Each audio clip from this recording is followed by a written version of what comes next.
Greetings everyone and welcome back to yet again another video. Today I'm going to be having a look at once again another phone, and it's from a brand we've looked at before, Doogee. They're back again. This time instead of a low-end device we've got a rugged phone that's priced up near $250 Australian and has one of the biggest batteries in a smartphone that I'll ever review. Last time Doogee was on my desk with the BL5500 Lite, it was a good phone for the price. But it did kind of have a fake camera inside of it, so I hope Doogee hasn't followed this one up on this model. This phone I'm having a look at today is an interesting phone, and I'm really intrigued to see how it performs. So a massive thank you to Banggood for sending this sample out to me for review. I really do appreciate it as always, and thank you for trusting me with doing these reviews. If you are interested in the item, there is a link down in the description below. It is an affiliate link, so if you do click it and make a purchase, I will receive a small percentage of commission from it. Just like to let you all know this, there is no obligation to click it. You can go straight onto Google, try to find a cheaper one or an alternative. That is completely up to you. This video is obviously going to go for quite a long time, so there are timestamps integrated into the video as well as being in the description and pinned comment for you to just skip along to wherever you need to.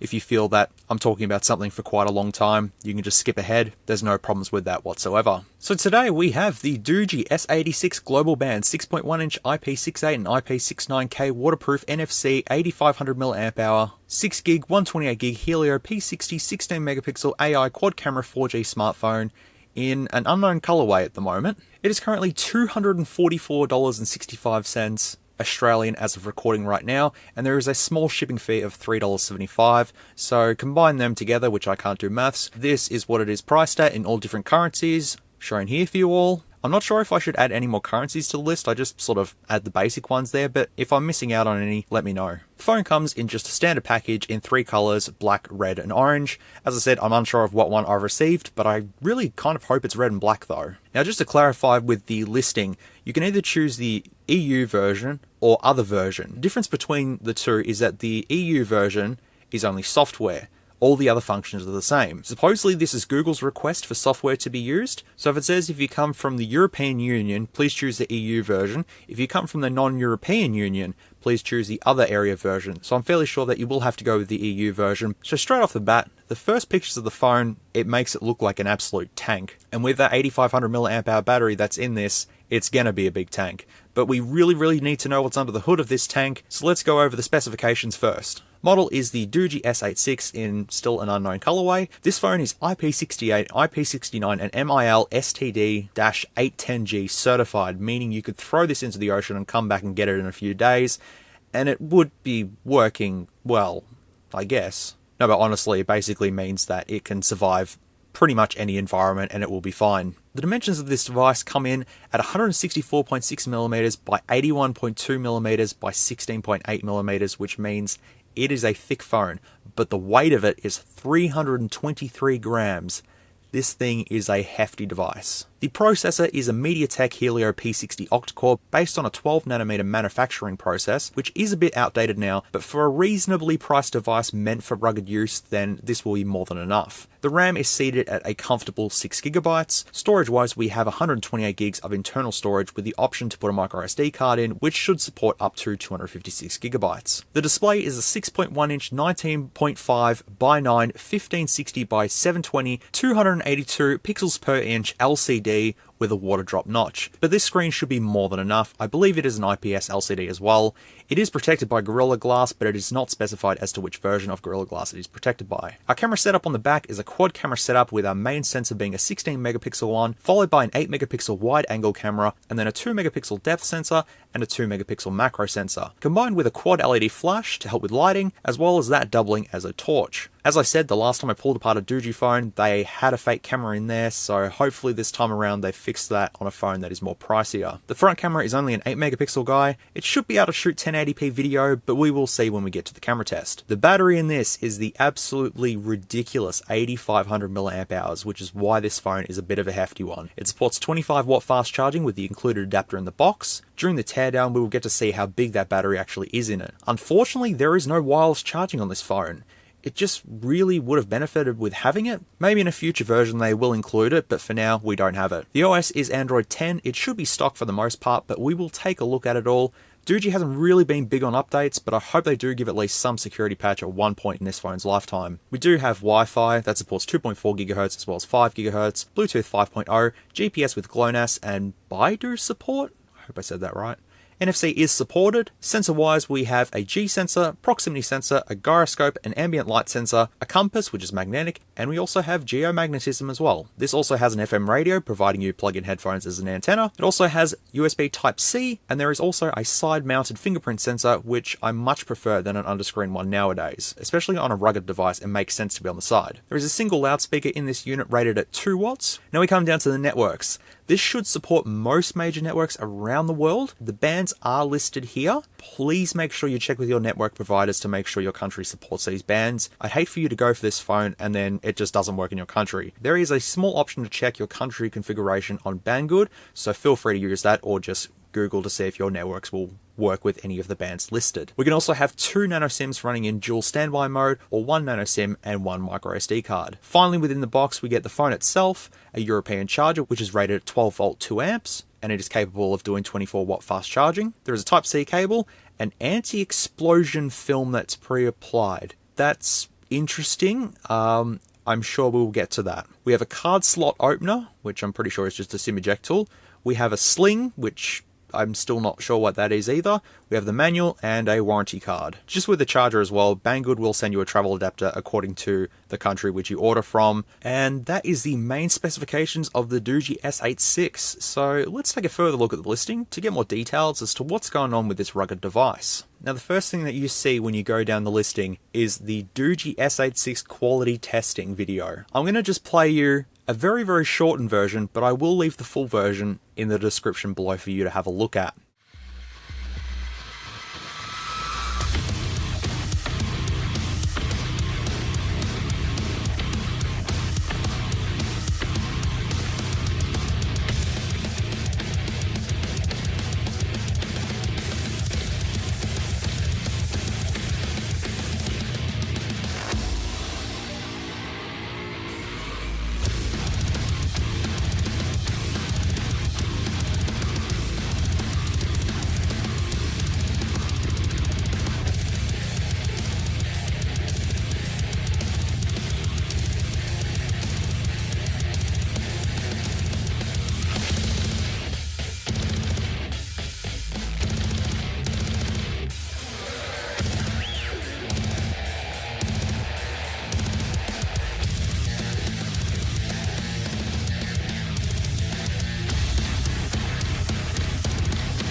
You can drill into the phone, you can use it as a hammer, you can cut vegetables on it, so we kind of get the idea that you can do a lot of things with this. If you remember the Blackview BV5500 Pro video that I did, I basically just submerged it in water and threw it around until it broke. I'm going to do exactly the same thing with this. Next up is the specification sheet, which we've basically been over, so I don't really have to go over this again. The phone does support a whole heap of languages, so you should be all good. Now we have the Doogee S86 Energy Warrior with the IP68 and IP69K certification, 8500 mAh super battery, which it certainly is, loud volume output power 2 watts, 6.1 inch Corning Gorilla Glass. The big battery, the lasting power is back to you. And they do show a couple of numbers here for a standby test, gaming, and all that sort of thing. I'll be doing a standby test just to see how it goes. Tougher, more sophisticated, Doogee S86 uses industrial rubber with seismic elements. The 4 corners are thickened with high-strength materials to make them sturdy and durable and have a strong steel skin. And the design of back friction and raised middle will enhance the feel and grip of Doogee S86. More storage, more convenience, 6GB plus 128GB. Here we have the loudest smartphone speakers. The S86 comes with a tone arm box and IC Smart power amplifier. It can be increased to a maximum output of 2 watts and a volume up to 100 decibels, and it ensures that making and receiving telephone calls is an ongoing process for the hearing impaired.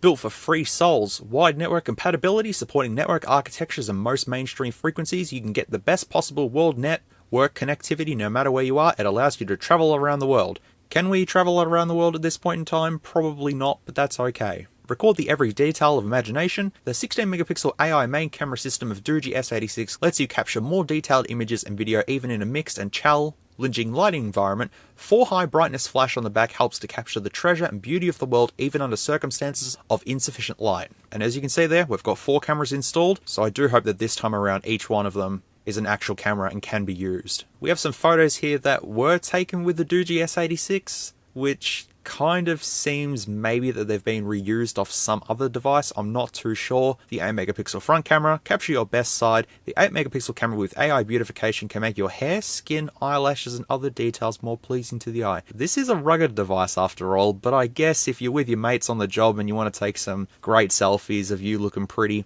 feel free, man, feel free. Complete tasks in harsh environments. The Doogee S86 provides services for people working in harsh environments. They are carefully designed to survive harsh use in manufacturing, agriculture, industry, hazardous, and outdoor environments without compromise. And as you can see, they're in different scenarios. And then the durability test. The Doogee S86 is certified with all of that. It is exceptionally resistant to damage caused by falls, water immersion and rinsing, shock and impact. The BV5500 Pro that I did look at from Blackview did put up a good fight, so I'm hoping this will put up an even better fight. All the certifications are there as well, which means that it is truly waterproof, drop-proof, and dust-proof. The S86 has soldier characteristics. Indestructible is its inherent label. You doesn't need to carefully protect the phone from water, drops, bumps, shocks, and extreme weathers. You are free to explore and go on adventures. It's time to unleash all your energy and creativity. The Helio P60 is kind of outdated at this point in time, but for a rugged device that's budget orientated, it will be more than enough. Multifunction NFC support Google Pay, and the face unlock side fingerprint sensor. Glove mode plus wet touchscreen keep you productive. You don't have to take off the gloves, get more done with enhanced touch capabilities for use with gloves and in wet conditions. Precise position system, GPS, GLONASS, and Baidu? I don't even know what Baidu is. Everything is fast, smooth, and efficient. I'm hoping it is stock Android. They may have put a couple of extra things on here. The 3 available colours is Fire Orange, Flame Red, and Mineral Black. I really hope it's Flame Red. That's it. That is the listing. So at this point in time, I think we all have a pretty good understanding of what we are getting for the money. So without further ado, let's unbox this $244 Australian rugged chunk of a phone and see how it performs durability-wise as well as performance-wise. The phone was sent to me via DHL and took 5 days to get to me from China, which is really good. Now there is a bit of a bump on top here. I believe that's the travel adapter that they've put on top just there. It feels like it anyways. Alright, let's go ahead and reveal the tank.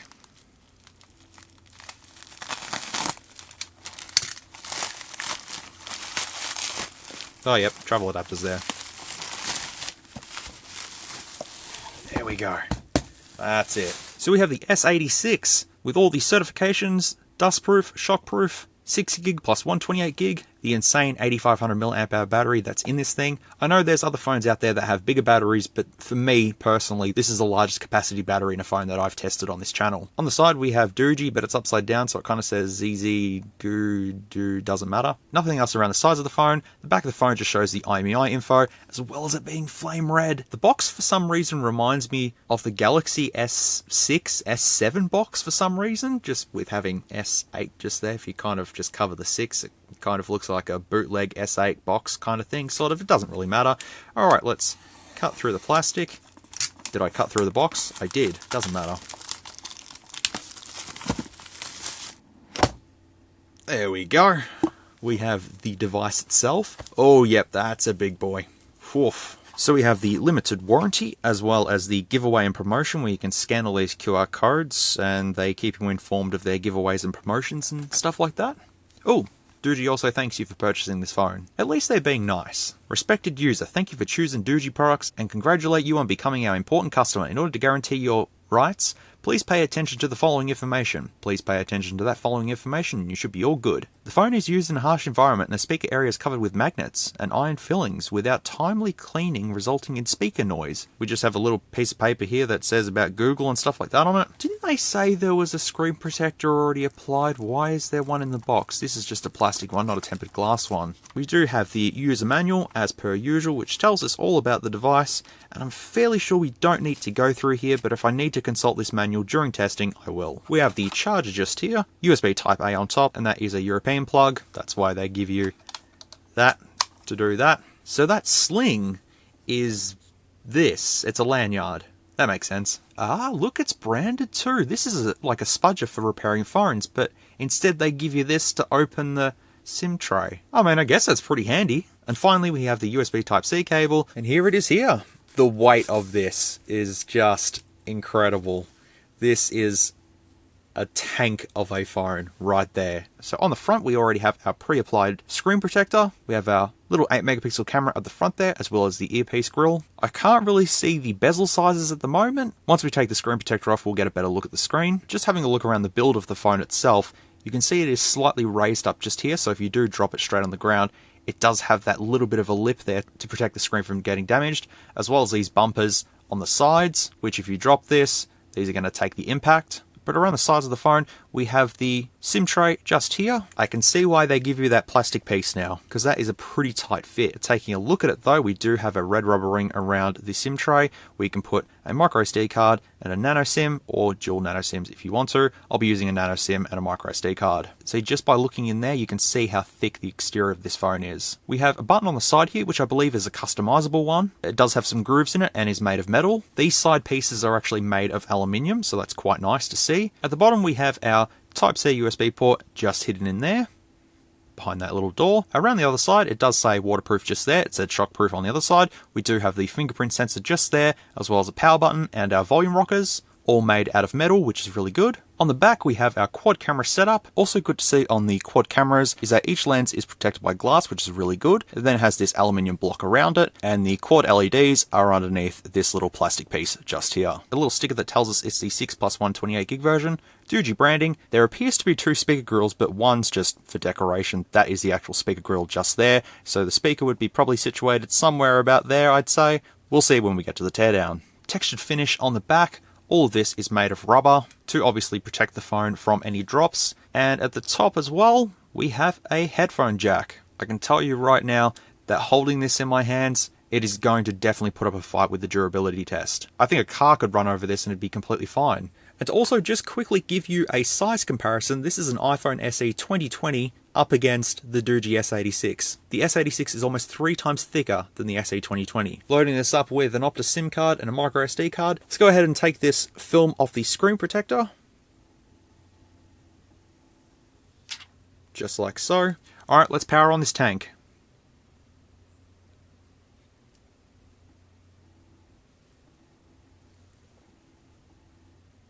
Oh, look at that animation. Look at it go. Alrighty, so I've got to set the phone up as per usual. We can take a look at the bezel sizes just quickly. We've got a bit of a chin there, as well as a bit of a big bezel up the top here. But as I said, this isn't going to be winning any awards for being the best looking smartphone. It's meant to be a rugged device for harsh environments. I will connect it to Wi-Fi now. We have the standard G-board here as well, which is all good. Let's see if we do get an update. It'd be really good if we do.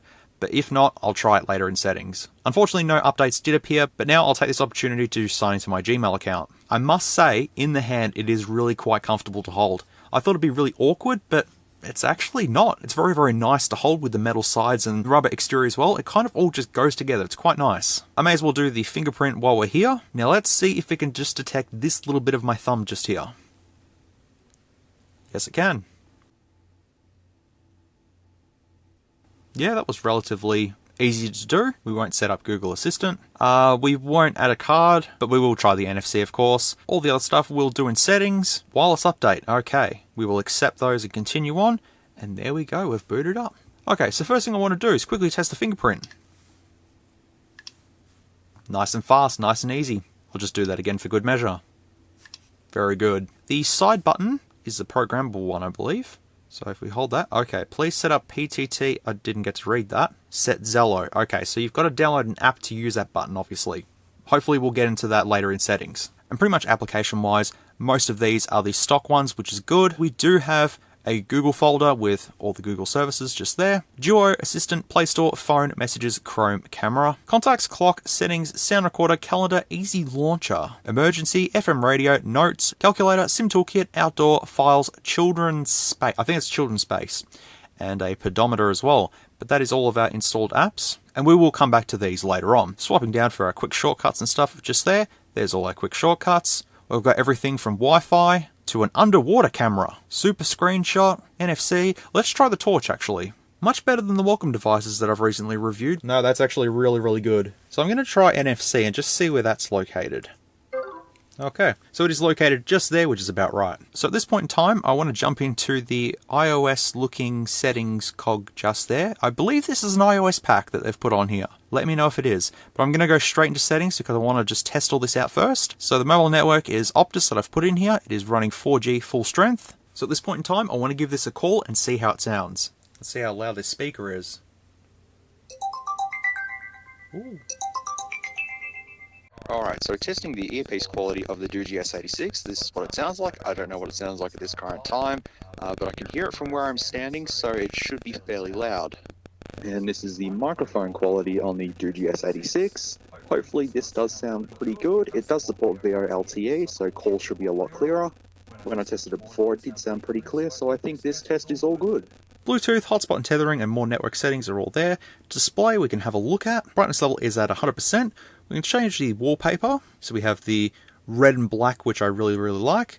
Then we have the orange one, which would have been on the orange model. And oh, that's like an armored vest looking thing. That looks pretty cool. You only get 3 wallpapers to choose from. I kind of like that one. I'm going to stick with that. Dark theme, we can change it to a dark theme, like so. But you can see all the reflections going on, so I will stick with the light theme for this video. There is a notification LED on here. It'd be just at the top there. That wasn't mentioned in the listing, but there you go. Whoa, okay. Oh, yep, there it is. There's our little notification LED. I must say I really do miss notification LEDs on phones. Now also, it did show that there's a wireless update available, so that is extremely good to see. Once we get there, we'll do a wireless update. Screen color mode, standard, vivid, cool color and customized. We'll just leave it as standard. Lock screen display. We can set a message on the screen. We can have it as smalls, I guess. There we go. Now they'll know it's my phone if I ever lose it. In switch screen display area, you can choose to hide the notch or you can keep it as it is. So if I hide it like that, I don't know, that actually kind of doesn't look half bad to be honest. But I will take it back to there because you do get a little bit more screen real estate, of course. Face ID, which is probably going to just take a picture of my face and that's it, but we can try it anyways. It is the same that we've seen before, but I will set it up. There we go. Nice. In navigation bar, we can change a whole bunch of settings here. So we can hide the navigation bar. We have the virtual key or the gesture navigation. Now, a lot of people do prefer gestures nowadays. Unfortunately, I'm not one of those people. I still prefer the virtual keys. But if you choose virtual key though, you can actually customize the colors of it. So like I could have this now to, look at that. I could have it to red and there you go. Looks nice now. I'm going to keep it like that for the rest of this video. Easy key is just here. Okay, so long press is open Zello. So maybe that's an app for Doogee or something like that, like an assistant app. But if we do single click, we can do start recording, open flashlight, screenshot, open underwater camera, SOS, or open an application of your choice. It is completely up to you. So that key is very handy, especially if you just want to quickly open the camera up or just open the torch up, especially if you're on a job, you just double click it or single click it. There you go. And I'm fairly sure once you start installing apps, they will appear on this list. So we can come back to this later on once we've installed a couple of apps to choose if you want to just open Call of Duty or something like that using that button on the side. Be pretty interesting. But just for the whole simplicity, I've just set it to double click to open the torch. And there we go. In sound, we have all the usual stuff here, including the sound enhancement, which is just best loudness. Because this is MediaTek, we're going to have the best loudness setting. Apps and notifications, we can quickly see all of the system apps in here. I like to go through these because sometimes there's things that I do miss out on, and you folks do pick up things here. So I'll just scroll through here, and if you do see anything, feel free to let me know. But I'll just scroll through here in a sort of reasonably fast manner, I suppose. I don't think there will be anything dodgy on here. Doogee, dodgy, nah. I think they're good this time around. I think they're doing a good job. I mean, especially for a phone at this price range, you'd think that they would be including everything legitimate, like camera-wise, on here. Gene, what is Gene? I don't know what you are, Gene, but hello, Gene. Green, what's your problem, Green? Music FX, there's a noise test on here. Ooh, I remember there was an old Nokia that had a decibel meter built onto it. You could just yell into it and see how high you could get the decibel meter to reach. Those were definitely some good times. Okay. Teardrop. Just listed there. Wireless update, 2 of them. And that's it. So if you've seen anything in there, feel free to let me know, but I think it should be all good. Here we go, battery. 91%, let's turn the percentage on like so. It doesn't show us how long we have left yet, but let's just assume with the big battery in this that there's going to be no issues. I will do a standby test though for a couple of days and see how it goes. Intelligent assistance. Ooh, okay. Flip to silent, smart answer, anti-fake touch mode. Use the distance sensors to prevent misoperation of the phone in the pocket due to extrusion or fabric sliding. Never heard of that one before, but okay. 3-finger screenshot, 3-finger skid start split screen. That's a tongue twister. We do have sensor calibration just here. Yep, I'm pretty sure that's good. So if I turn the 3-finger screenshot on and do that, yep, swipe up with 3 fingers to try the split screen. Oh, yeah, okay, there it is. There you go, yeah, split screen mode. As much as I won't use it, I'm fairly sure there's a lot of people out there that do use this. Not much in privacy and location. Security, we pretty much know what's going to be in here. We can see the security update as well as the Google Play system update, which is in 2020. So hopefully with this wireless update that has come up, we do get an update to at least 2021 with the Google Play services. We have Smart Touch here. What does Smart Touch do? Oh, okay, so it's an accessibility thing. That's kind of cool to have. Yeah, it's exactly like the one on iOS, exactly the same thing. So it's kind of looking like stock Android with a bit of iOS thrown into it. Accounts, I've already added my Gmail, so we're all good with that. Digital wellbeing and parental controls are all just listed there, which I don't think I need to go into. Google, I don't think I need to go into that as well. And the last thing we have is Duraspeed, which is on. We'll just leave it on. But let's go into About Phone, where here it is. We have the features, which say that it has super zoom. So I'm not too sure if they're referring to the screen or the camera. I'm not too sure. But anyways, within here, it does show the dual IMEIs as well as the serial number, and as well as showing that it's running Android 10. Just like so, Android 10, with the security patch level being 5th of February 2021 and the Google Play system being the 1st of the 9th 2020. So let's go ahead and do the wireless update and see how that goes. It's only 89 meg. I could have done Shake to download there. Could have just shook it and download. Oh, we'll let this go. It's optimized the audio parameters and fix some bugs. That's it. I really do hope that this does include a security patch update. Okay, so the update has been downloaded. It did take a little while, but it's finally done.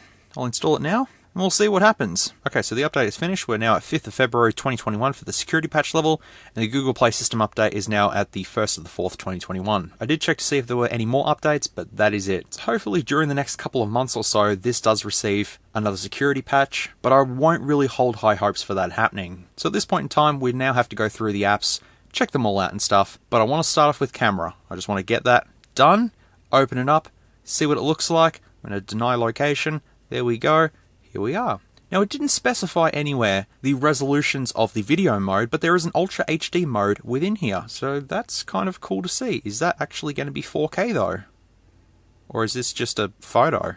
It was just a really high resolution photo, I guess? I'll test it during the photo and video test. But macro, let's try macro. I got a little toy card just here, and that macro lens is definitely working. We do have several other different features within the camera, like night mode, pro mode, HDR, GIF or GIF, depending on who you are, filter, beauty, panorama, slow motion, time lapse, and intelligent scanning. So I will do most of the camera test with HDR on. I won't be using pro mode. I will take some night shots, and I will do beauty mode for the selfies, because why not? So we do have the portrait mode at the top. At the moment, I'm not too sure if it does work. When I get to actually taking photos, we'll get to see if it does work. This is obviously the ultra wide camera right there, like so. None of these cameras do have OIS, but because this is a bit of a chunky unit, this probably won't make sense, but you have more grip to hold onto, and I guess you'll have it more stabilized, if that makes sense. It probably doesn't, but I can't really describe it, but it makes sense to me though. If we come to video, let's see the options that we have here. Video quality, we have 1080p, 720p, VGA, and CIF. Who wants to record in CIF with this? But, you know, sure, why not? Well, at the moment, it looks like a fairly easy to use camera interface, so let me go take a whole bunch of photos of froggos and stuff like that, and we will be right back.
I'm testing the rear camera quality on the Doogee S86. Bit shaky, but if I hold it and sort of just go along, it's not too bad. It does have autofocus, so we can get nice and close and focus in.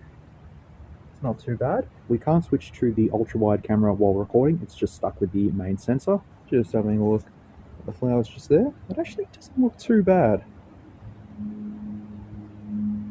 Painting along the brick wall just like that. And down to Stuart, who has faded quite a lot. He's not red there anymore, it's just all white. It's all gone. Poor buddy. Finally just having a look at the very, very blue sky, and then down to the aircon and zooming in 4 times to the faraway aircon that I still don't know the name of. It's called Breeze Air. I never knew it was called Breeze Air. Well, there you go, that's what it's called. Testing the front video quality. Poor Ripley. Poor Ripley. It's okay, sweetie. It's okay. I'm just doing a camera test. It's alright. My poor cat. Well, this is the front camera quality test for the Doogee S86. It's not the best, but it's not the worst that I've seen. It will do the job. Does it have autofocus? It does not have autofocus. Any jelly movement? Not really. Kind of. It's not too bad. It will definitely do for this type of phone, that's for sure.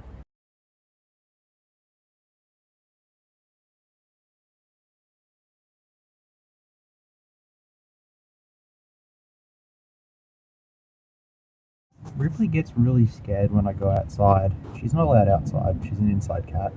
But she just gets really sad when I go do camera tests. I'm sorry, Ripley. I'm sorry. You can't get to me. Aww. I'll be back in soon. Okay, before I talk about the quality of the cameras on this unit, I just wanted to try the underwater camera to see what it does, and what it says is the interface does not support touch, press the easy key to exit, press the up button of volume to take photos, and press the down button of volume to record videos. So basically, once you press OK, you'll be in camera, but touch is all disabled, because if you have this underwater and you wanted to take photos of some sharks or something like that, I don't know, you can just press volume up, and it take photo, and then volume down, and it start recording. Well, there you go. Oh yeah, that's right, it doesn't support touch, and then you just volume down again. When I submerge this during the durability test, I'm not going to be taking any photos because it's going to be in a tiny little sink, but I think you get the main idea that the underwater camera is quite useful because, yeah, as I said, you can just be swimming around the bottom of the ocean or something, you just click, click, click, and there you go. Quite handy. So the camera test, how did it fare out? This actually didn't perform half bad. I can say all the cameras on this unit are accounted for. The macro sensor works, the depth sensor works, kind of. Well, it does work, actually. Ultra-wide works, and of course the main sensor works. The photos didn't turn out that bad at all, and the Ultra HD one just took photos at a much bigger resolution. It was 12,000 by 6,000 or something like that. So I guess it's interpolating to a much bigger resolution. I guess that's what's happening anyways. But everything worked pretty well on this. The interface is easy to use. I didn't use this AI feature. I just left it off. I didn't use Pro mode, obviously. Just shot with the normal shots, and most of the shots did turn out pretty good. The only problem that I did find with this is if you switch it into ultra-wide, you cannot record video with ultra-wide. It's only just an ultra-wide camera. That's it. Hopefully in the future, if they do release another update for this, it does include ultra-wide video recording, but as it is for now, it just takes photos. Slow motion video was actually just really, really strange.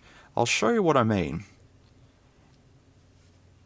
It just does that. Maybe I should do it like this so you can see it. But basically, it just slowed down 30 FPS, and that's slow motion. It didn't record in 120 FPS, it just slowed it down in 30.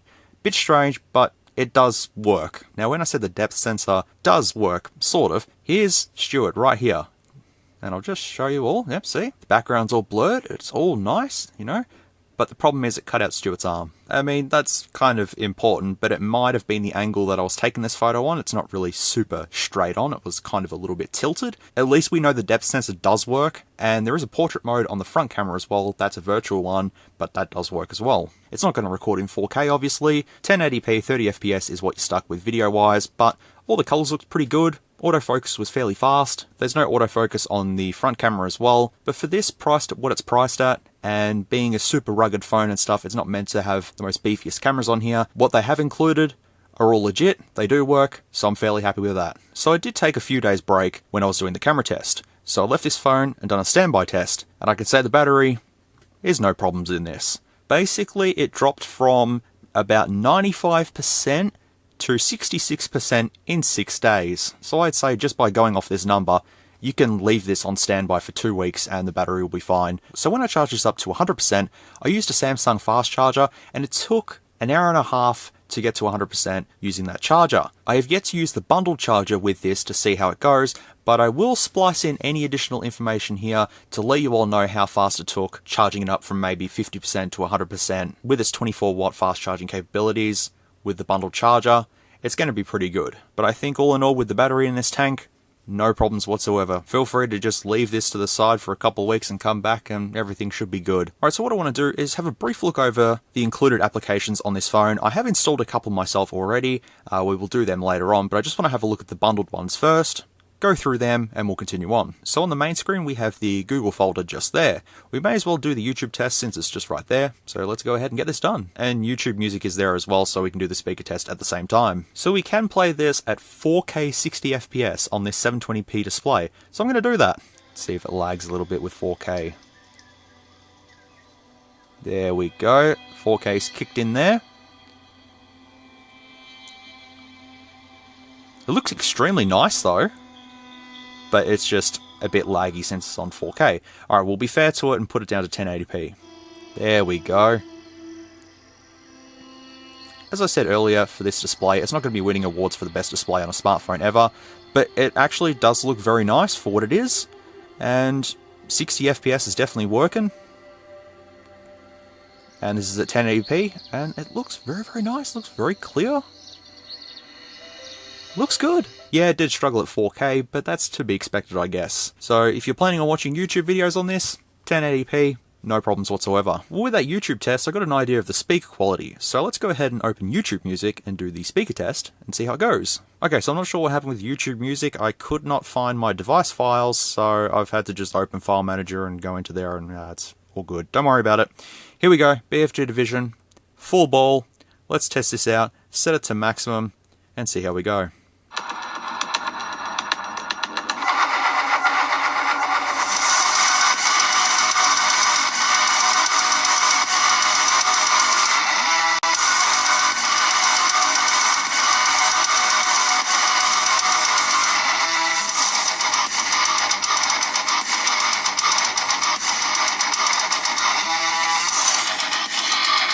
There we go, 109.7 is what we got to. And that speaker, it's definitely loud. As I said during the start of the video, this is only for decoration, so the sound is just pumping out of there, but it sounds pretty good. Obviously at 100% things get a little bit distorted and stuff, but that's so much better than a lot of other phones we've tested on this channel, that's for sure. Okay, so we'll continue on with the apps that we actually need to open. Phone is just a normal phone dialer, messages is messages. Chrome we can have a look at, so we'll just Google this phone, Doogee S86, there it is just there.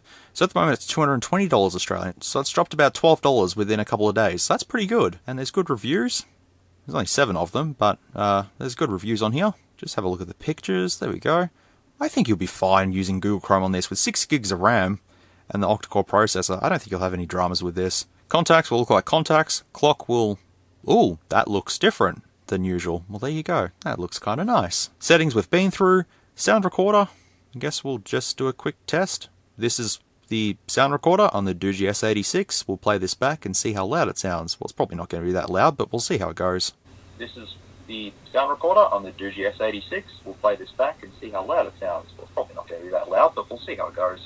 Bit muffled, but it's okay. The actual microphones on this during the video test were a little bit muffled, but they weren't too bad though. I can kind of see why they might be a little bit muffled because of the thick exterior on this phone. They might be sort of back a little bit, if that makes sense. They might be sort of situated here instead of just right near the edge of the frame. Calendar looks like Google Calendar. There you go. Easy Launcher. Ah, okay. That makes sense. So yeah, if you don't need a really complicated launcher, you can just stick to this and basically open up the main stuff that you need to. You can scroll along and add what you need to. But that's quite handy to include by default. I actually kind of like that. How do I put it back to normal now? So that was the easy launcher. Kind of panicked a little bit, not knowing how to exit it, but no, you just go to settings and then exit and it's all good. Then we have emergency alerts just here. Nothing in here, so we're pretty safe for now. Alright, FM radio. Do we need to plug in headphones or anything, or can we just play like this? Oh, okay. Lead access radio antenna. Okay, we need to plug in headphones in.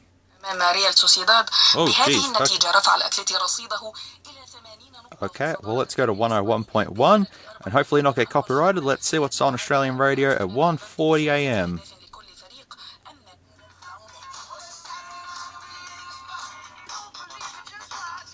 I do like the interface of the radio. It's like a virtual dial. You can just go wee all the way. And you can record music if you wanted to. Yeah, you can. If you don't want to listen to Spotify or whatever, you can just record the FM radio and then play it back the next day if you wanted to. Okay, we have notes just here, which I guess we can add a note and go, okay. A single note can only input 20,000 characters at most. Okay. There you go, there's your note. Just says okay. I'm sure you all get the point of how notes work. Calculator, looking like an iOS calculator. That it certainly does. Sim Toolkit is just pocket news. Outdoor toolbox. Okay, so all of this was on the BV5500 Pro. And in that video, I asked what a plumb bob was, and everyone told me what it was. So I now know what it is. Opening up each one. Oh, you wave the phone in a figure eight. I'm pretty sure it'll be fine. Gradient. Yep. Right on the money. Flashlight. Yep. With all the sensors in here, obviously you can tell that that's what all this is utilizing. I should close the headphone jack cover actually. There we go. That's all good. Height meter. Oh, okay. Height meter. I don't think that was on the BV5500 Pro. I don't think it was. Magnifier. Oh, how does this... What is it? Does this use the macro camera? Let's check if this does. Oh yeah. Okay. So I have a toy car. That little toy car there. It has Chevrolet written on the front of it. Just there. You can clearly see it. Just... along there, Chevrolet. That looks really, really cool. It's using the macro one. There you go. Oh, and then you can put the flash on as well. And off you go. That's actually really handy. There you go. There's the license plate on there. Pro Rods from California. That's pretty cool. We have alarm bell. So I just done the screen flash and, yep, screen does flash. Alarm.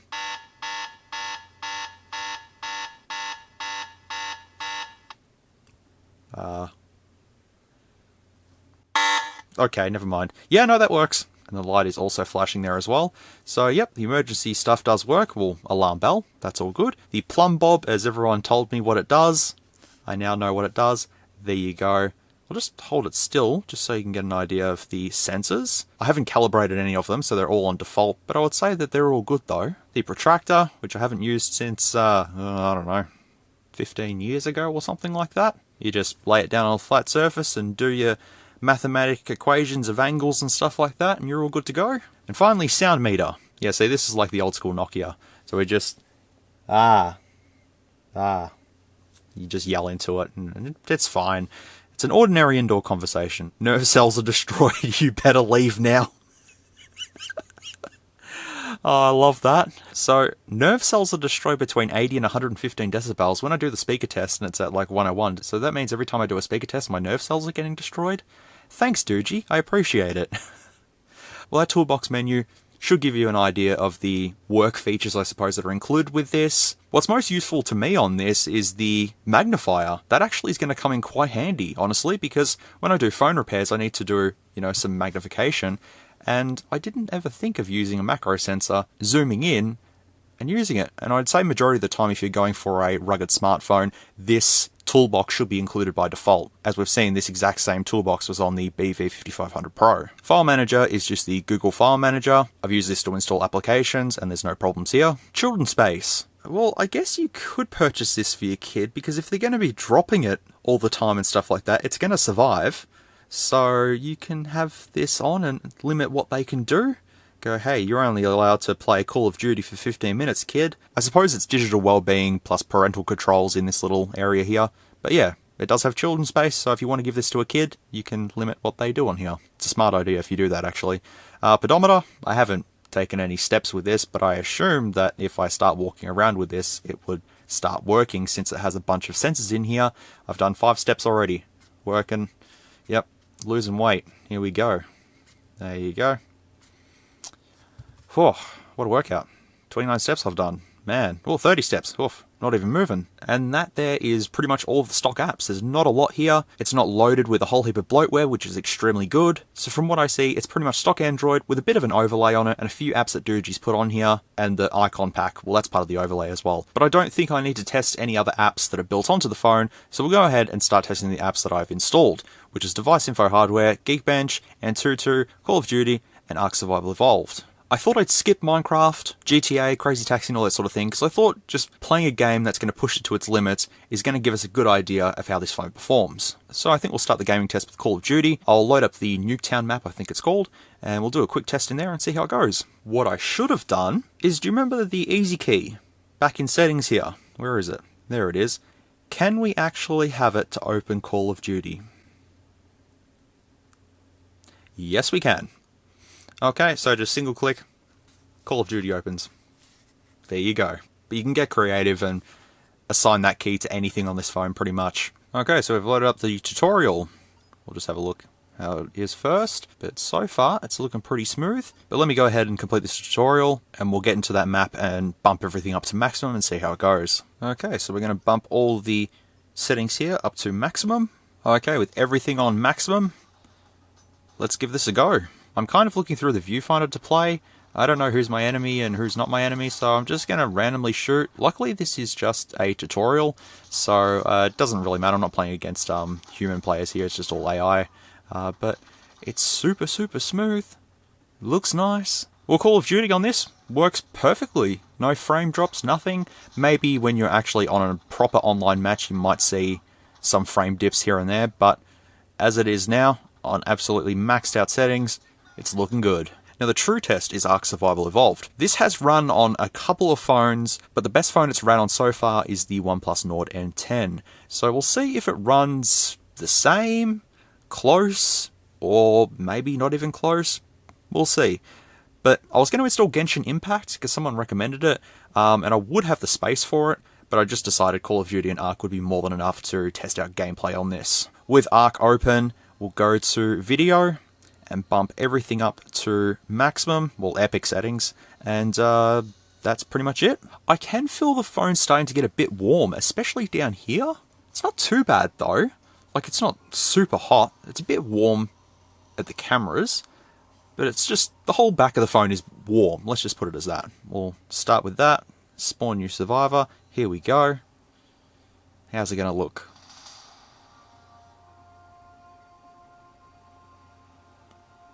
Hey, it's not too bad, actually. Oh, well. Oh, nope, there we go. There we go. Hey, that's actually not that bad.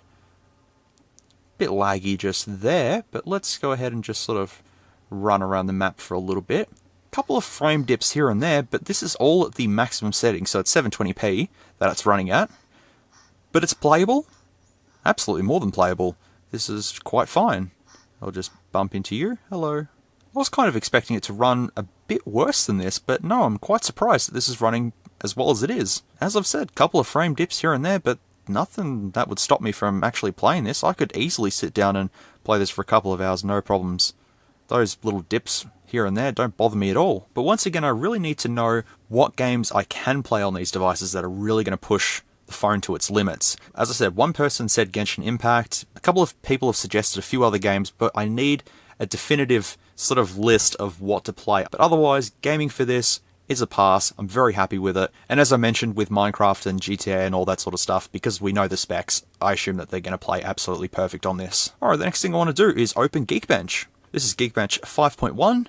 As we can see, we've got the Doogee S86, Android 10, and the MT6771V/W, which is the Helio P60. So I'll go ahead and run the CPU benchmark, see the scores, and see how it ranks with other phones that I've tested. Now, this is all just numbers. The higher the number, the better. But I always like to run this just to sort of get an idea of if a phone's at $200 and is offering, decent performance for $200, and if a phone's at $500 and is offering the same performance as that $200 phone, obviously you're going to sort of want to go with the cheaper one. So we'll just let this run. See what scores it comes back with. While this was running, I was just sort of sitting here and I thought, what about reverse charging? Like, can I use the 8500 mAh that's built into this to charge another phone?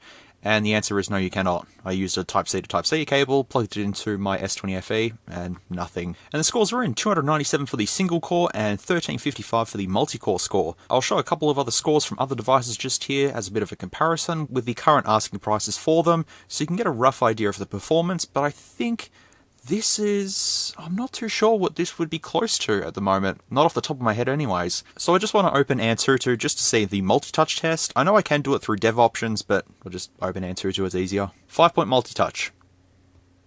That's more than enough. And finally, device info hardware. Just to go over the specifications once again to make sure everything's listed, and I would say it would be 720p display, 6 gigs of RAM, MT6771, all of the sensors listed there. System on chip, Helio P60 with the MediaTek logo just there. System build date is 1st of the 3rd, 2021. 6 gig RAM, 128 gig internal storage, 8 gig micro SD card that I've chucked in there. The cameras, the hardware supports 9 of them, but we've got the back one at 16, front at 8 megapixel, back at 5.5, that's probably the ultra wide. Oh no, that's probably the ultra wide. Oh, hang on, doesn't list them all. Well, they do all work, so it's all good. Battery does say the 8500 mAh. As I said, I can't wait to get to the teardown to see what the battery looks like, how big it's actually going to be inside of this. The sensors are all listed there. We don't have a barometer though, but it does say we've got 18 there we go, 18 sensors all listed there.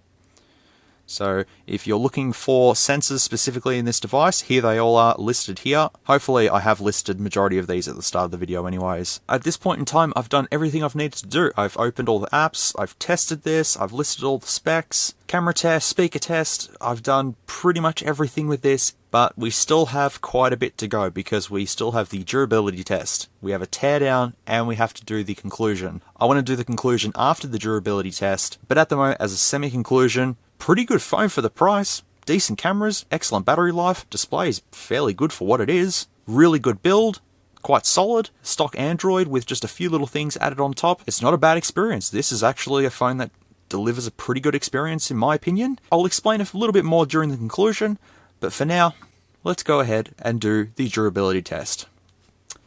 Good luck, friend. You're gonna need it. Alright, so we've got the Doogee S86 all still working, everything's all good.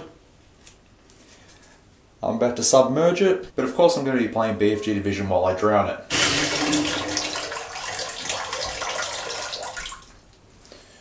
Okay, alrighty, so we're going to make sure that the bottom port is closed, and it is. The SIM tray is completely in there, the headphone jack is secured, so without further ado, let's put it in the water.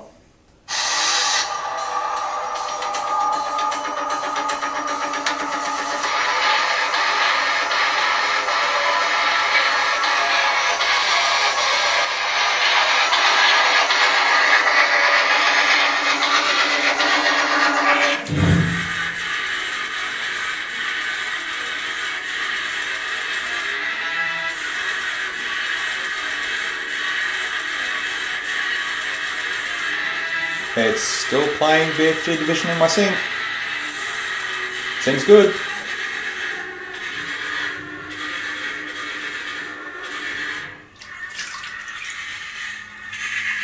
Okay, so the speaker appears to be a bit waterlogged at the moment, but it all still works. It did kind of disintegrate the sticker on there, but that's okay. I'd say that there'd be some water left in here, but otherwise it's survived, it works. And I knew that this would be fine being submerged in water. I could have left it in there for longer, but just to demonstrate, you can dunk it in water and it should be fine. Obviously it's going to take a while for that speaker to clear out, so the audio is going to sound a little bit horrible, but in everyday scenarios you're not going to be dunking your phone in water and then wanting to listen to music straight after it. So for this test, the Doogee S86 survives, so let's continue on. Okay, it's now time for the drop test on the Doogee S86. I've just got it outside, the Froggos are just there. So I'm just going to go ahead and drop this in various scenarios and just throw it against the wall and stuff and see if we can damage this. So without further ado, let's go ahead and drop it a couple of times. It's like dropping a tank.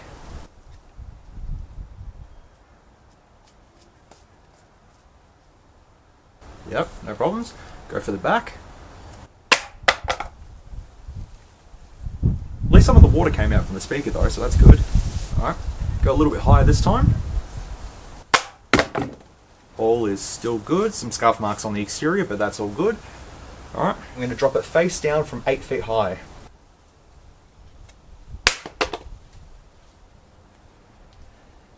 That was pretty hectic, but it survived. Let me just sort of throw it, I guess. It left a mark in the concrete. So the corners have taken a bit of damage, the screen protector's taken some damage, but otherwise it's all still good.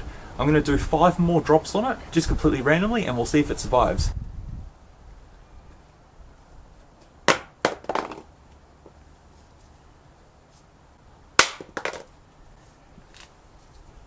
And the glass is broken.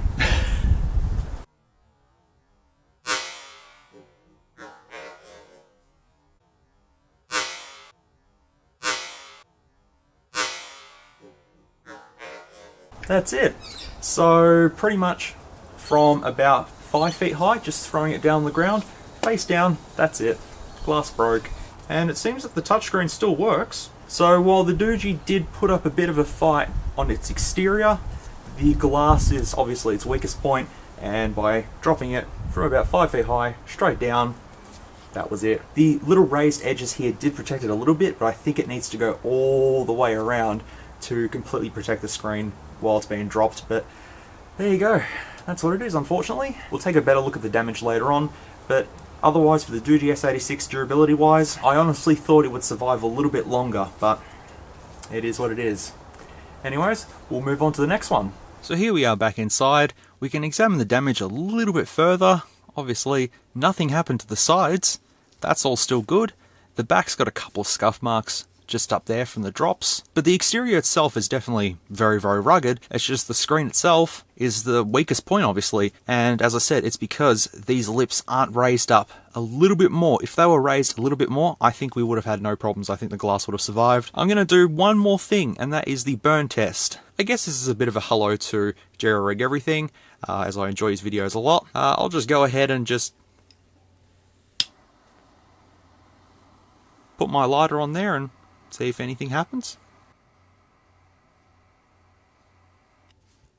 Alright, so I just burnt a hole just through the plastic there. As to be expected, it doesn't recover. It leaves a permanent mark in the casing. So I would say this would be absolutely fine in very hot and humid environments, and the burn test has just done that to it, but it's still all intact. I could just try one of the corners real quickly.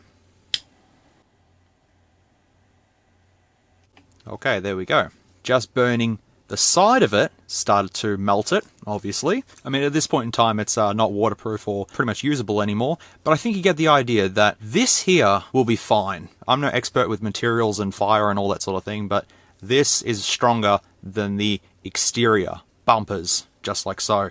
But otherwise, that's what it's looking like. It did put up a reasonably good fight, but eventually it was, when it hit the ground, I was honestly expecting it to just be indestructible, but there we go. Now I can understand what they were saying in the listing about the anti-explosion proof film protector. That's on there to stop any of the glass from poking into your skin if you still wanted to use it in this state, which it still works, but it keeps coming up with that. I think we need to tear this down, and the only way to get inside of this is to remove the screen. Since my screen's already kind of broken, there's not a lot that I can really do to try and keep this alive. I don't know where the flex ribbons are going to be. I have a feeling they're going to be down the bottom and probably just extend up to there. But I'm going to be really, really careful to try and remove this as best as I can, like I did on the BV5500 Pro. And we'll take a good look inside of this and see what's going on. I am going to have to take the screen protector off though, because, well, it did the job, sort of. If you just have a look, you can see all the little glass shards that are still stuck to this. So I'll dispose of this, I'll heat this up and see if we can get this apart. Actually, I'm going to remove these screws first. These could be just for decoration though, but I'm not too sure. Okay, alright, there we go. So these can just be taken off like so. There's just a couple of screws that hold these in, but these are all made of metal.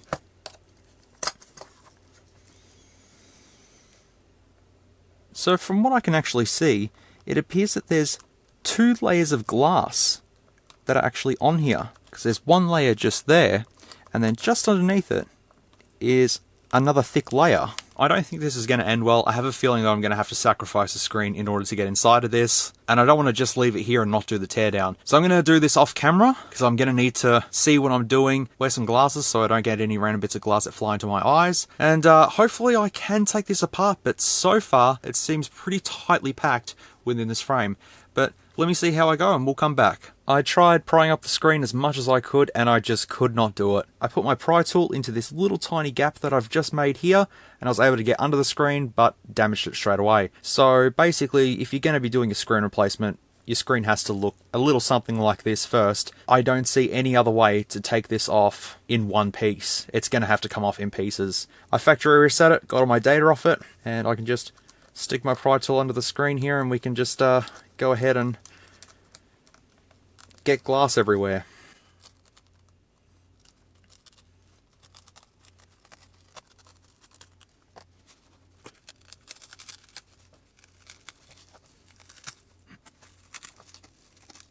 It is a bit hard to see. Once you remove that top layer of glass, then there's another small layer of glass that's just underneath there. It unfortunately still didn't help its cause. It unfortunately has ended up destroyed in the long run, and I kind of left it switched on.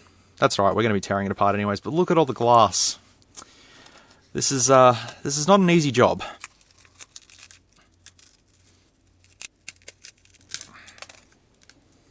There we go.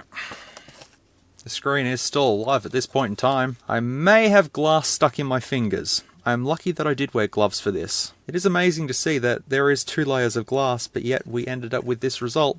But the reason why it wasn't coming out in one piece is because they have stuck the screen right onto the edges here. They are securely glued on. You can see the glass is still stuck on there. And my pry tool couldn't get in between here and lift it up in one go because of how far the screen is inside of this. So I had to then pry up a little bit of glass, then put the pry tool underneath and then pry it up. There was no way it was going to survive at the end of the day. But it is what it is. I'll just empty the glass onto there like so. We can see the codes on the LCD just there, so if anyone wants to Google them, feel free. But that's pretty much unusable now. That's going to go in the bin. So in order to get inside of this, there's a couple of screws that need to be removed. So I'll go ahead and do this. I will Google to see how much a replacement screen is for one of these. And I'll splice a little note in to let you know. I would say it'd be probably about $30 to $50 maybe. So with all the screws removed, we can come to this metal plate that's just in here. And hopefully this can just lift up and out from the frame. And we should be able to have a look at our battery and motherboard. There we go. So this big metal frame holds everything down into place. This has the light sensor attached to this. Unclipping the battery and the flex ribbon just there, we can have a look at the 8500 milliamp hour battery in this. Now at this point in time, you're thinking it's just one big 8500 milliamp hour battery. It is not. It is in fact 2 batteries stacked together. So each one would be 4250 milliamp hours. And so that's how the fast charging works, is with the dual batteries in this, it can allow it to charge faster, and that's it there. Honestly, didn't expect it to be a dual battery design, but there you go, that's what it is. We do have the motherboard for the charging port, as well as the speaker connection. Not a lot going on here. The next part to remove is the loudspeaker assembly. Once I've removed that, you can see just how thick this casing is for this phone. I mean, like that there. It is a thick exterior. But we do have the little connection just down here for the microphone, which just has this blob of white goo holding it down. The speaker assembly itself is quite different from the ones we've usually seen. There is the waterproof mesh over the speaker grills just there. Opening up the bottom loudspeaker shows that is our pretty big speaker just there. This speaker is a lot bigger than the ones we're used to. That's why it was pretty loud and sounded so good. So there you go. Moving our way up to the main board. We have a couple of screws that hold this down, so I'll take these out. And we'll have a closer look at the motherboard. Finally pulling the motherboard out of the body. There's our NFC just there. Pretty much it's just now an empty body of just nothing with a bit of glass shards just there, and that's it. Oh, the reason why that screw didn't come out is because it's just spinning around now. I think during the drop test that may have come out from the body, but I was just unscrewing it and nothing would happen, so I just kind of had to just pull it out. So there's a plastic housing that has all the cameras affixed to it, and then finally we have the motherboard itself, which just has some copper tape to cool it, and that is pretty much it. There's no thermal paste, there's no heat pipes or anything of that matter, but pretty much that's the motherboard there. That's what it's looking like, but all of the camera connectors are just there, and there's a couple of other connectors that are going unused just there as well. There's no actual connector there, but there's places for the connectors. So let's have a look at the cameras, with the front one being the 8 megapixel one just there with the code on it. Most likely the macro camera just here. Our main 16 megapixel camera is just here and doesn't appear to have any codes on it, but it does have this tiny little extension ribbon just here that connects this to the main board. Because it can't quite reach, and they've obviously reused this camera from another unit, they've made that small little connector, and then this connects to the motherboard. That is probably the shortest flex ribbon I have ever seen, but there you go. There it is. So the depth sensor comes out all in one go, just like so, with the quad LEDs attached to it. I have a feeling that there's no sensor under here. Even though the portrait mode did work, I have a feeling that it was just a virtual one instead of using an actual sensor, but I'm going to go ahead and take this off just in case. Well, there we go. There is a sensor in there. So it may in fact be the depth sensor, but it is only just a tiny little guy like so. But there is a code just listed there, and I will look this up and see if anything comes up for this. And finally, the ultra-wide camera just here with the code. And obviously none of these have any optical image stabilization. Oh, the plastic has the vibration motor that was soldered to the main board, and I've kind of just pulled it off, but that's okay. My phone wasn't working anyways, and it is now in pieces. Let me just clarify. This phone is built extremely well. It feels like a tank and stuff like that, but the only thing, as I've said, is it needs more raised edges around the screen to protect it, and now that will lead into the conclusion. So let me go ahead and clear my desk, and we'll go into the conclusion and call this one a video. A very, very long, detailed review is what it is. This is what is left of the Doogee S86. I figured it's not worth putting it back together since I don't have a working screen, so I'll just leave it in pieces and just put it in this little box that I found, and there we go. But I think it's now finally time for a conclusion on this rugged phone. While it's in pieces and it kind of didn't survive a part of the durability test and the teardown, we can go over the more positive aspects of this device. So pretty much at its current $226 Australian price tag, I have to say I honestly did have a fairly good experience with this phone. Reasonable specs, decent display for what it is anyways.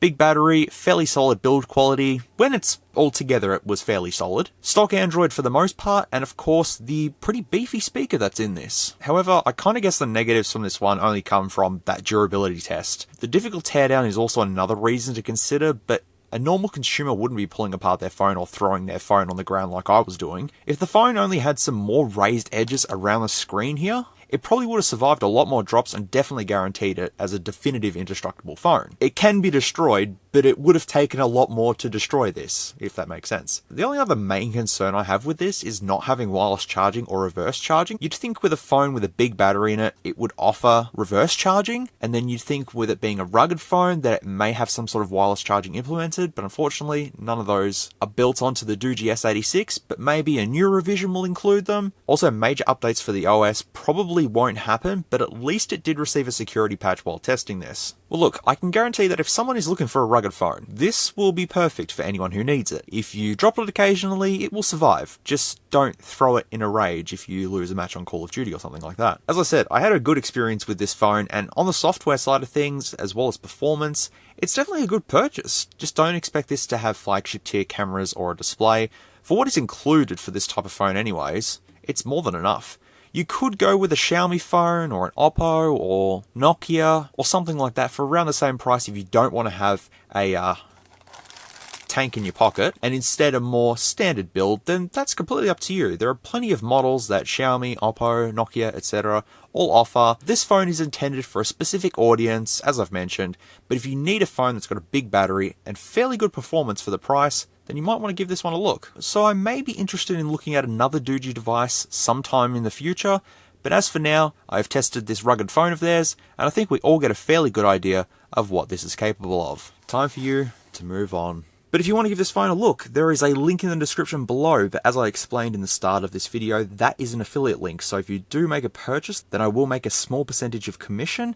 You are not obliged to click the link, it's just there for your convenience. If you want to go onto Google and try find one cheaper or another model, then that's absolutely fine. And if you can find this phone cheaper on another website, then any saving is better than none. But at the moment on Banggood, it's currently $226 Australian, which I've shown all the converted currencies at the start of the video. I'd just like to thank Banggood for sending this phone out to me for a review. You know, I really do appreciate it as always. They were one of the first companies to reach out to me to send me samples to review, and this has always been highly appreciated as they gave, you know, a smaller YouTuber a chance to look at products that I just never would have looked at on this channel. So big thank you to Banggood again. Thank you for trusting me. Thank you for giving me this opportunity. And of course, thank you for your ongoing support for the channel. But anyways, folks, that is going to do it for this very in-depth review of the Doogee S86.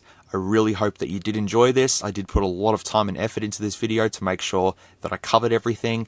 And as I said, I think I have covered everything. It is kind of sad to see the phone in its current state. I wish it would have survived, but it is what it is, unfortunately. If you made it to the end of this video, well, thank you very much for actually getting to this point of the video. But if you've skipped along by using the timestamps in the description below, or the ones integrated into the video, then that's absolutely fine. People will just want to see a specific part, know what's going on, and then leave it. I don't expect everyone to sit around and watch an hour something review. I know it's not for everyone, that's why I try and include the timestamps and as much description and detailing as I can. But I hope that you all enjoyed this video for what it was. If you got some sort of entertainment out of this or learned something from this, then that's awesome. We're done. So thank you very much for coming along this very long journey of having a look at the Doogee S86 rugged phone. I really do appreciate it as always. Thank you all for your ongoing continued support. Thank you. Thank you for being here. Thank you for watching. And as always, take care, stay safe, and please be good people. I'll see you in the next one.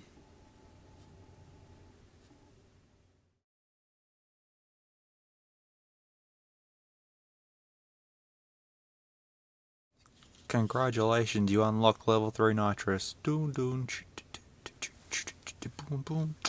Keep it coming. Doon doon. Rest in peace, Nate Dogg. If you like this content, feel free to leave a like or a dislike if you didn't. Thanks heaps for watching, and I'll catch you all in the next video.